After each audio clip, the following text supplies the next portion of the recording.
မင်္ဂလာပါရှင်ဒီညဖတ်ပြပေးမှလေးရကြတော့အရှင်သူစိတ်တမောကျွန်းရေးသားထားတဲ့ဘဝသင်ခန်းစာစာအုပ်ထဲက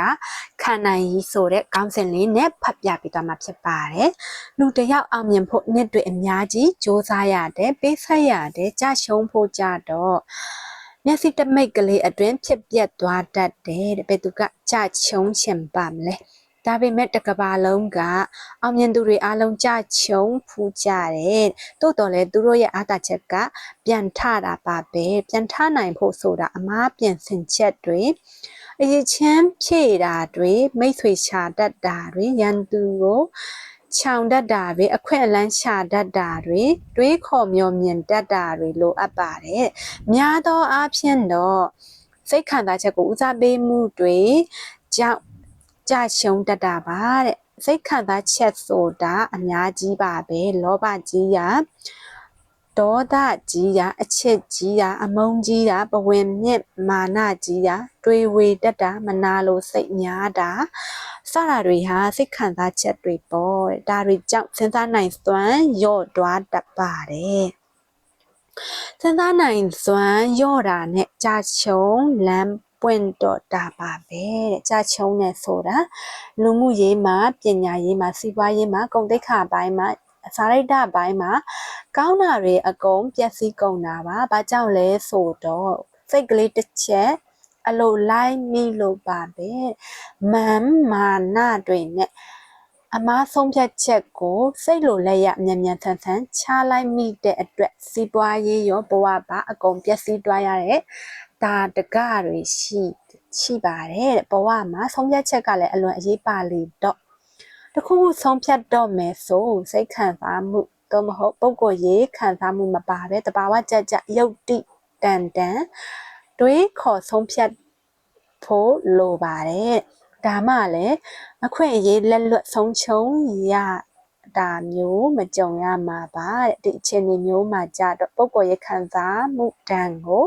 ခံနိုင်ရှိဖို့လိုပါတယ်ပုံကိုယ်ရေးခံစားမှုကနေဘက်လိုက်မှုတွေတတထိုးတွေးပေးတတ်တာတွေ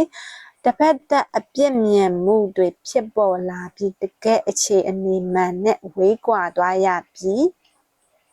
ဘဝရဲ့အဓိကကြတဲ့အရေးပါတဲ့အစိတ်ပိုင်းတွေကိုဆုံးချုံရတတ်ပါတယ်တက်ချီတက်မဲ့ပိုင်ဆိုင်မှုအားလုံးနဲ့ကိုယ့်ရဲ့စင်ကြဉာဏ်ကိုပါဆုံးချုံရတတ်ပါတယ်ကိုယ့်ရဲ့ပုဂ္ဂိုလ်ရေးအမြင်ဆိုတာပဲလောက်မှန်ကန်နိုင်မယ်လို့အမခံချက်ရှိလို့လေမချစ်တဲ့သူကိုချစ်ပြီးမမုန်းတဲ့သူကိုလည်းမုန်းရင်မုန်း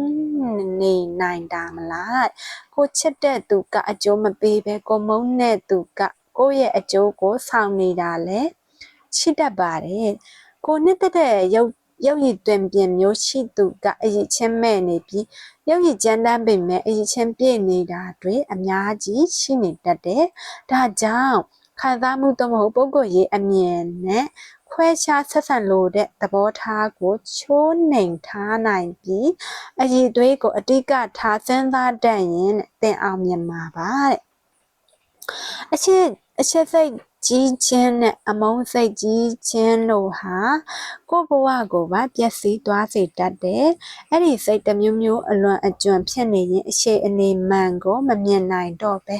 ကိုကြရှုံးဖို့လမ်းကိုပဲရွေးနေမိတတ်တယ်။ကိုယ့်ရဲ့နေ့စဉ်အတိတ်ပဲရှိနေတဲ့ဘဝကိုအတိတ်ပဲမဲ့အောင်လုပ်ပြမိတတ်တယ်။အမှန်မခွဲခြားနိုင်တော့ပဲသူတစ်ပါးရဲ့လွမ်းမိုးမှုကိုခံနေရတတ်တယ်စိတ်မလွတ်လပ်တော့သလိုခန္ဓာကိုယ်လည်းမလွတ်လပ်တော့ပါဘူးအချက်လွန်သူတို့အဖို့စိတ်ထောင်းကိုကြည်တောင်ဖြစ်တတ်ကြပါတယ်အဲ့ဒီလိုစိတ်ခံစားမှုကြောင့်ဘဝပြတ်ရတာတော့မဟုတ်ရက်တန့်သွားရတာတန်သလားတဲ့တကယ်ကိုမတန်တာပါတဲ့ကိုဘဝကိုသာဖန်တီးခွင့်ရှိတဲ့နယ်မဟုတ်ဘူးလားတဲ့ဘဝအတွက်အရေးပါတဲ့ဥစ္စာပညာနဲ့ကုသိုလ်တရားတွေရှာဖွေစုဆောင်ရမယ့်အချိန်တွေအတိတ်ပဲမဲ့ကုံ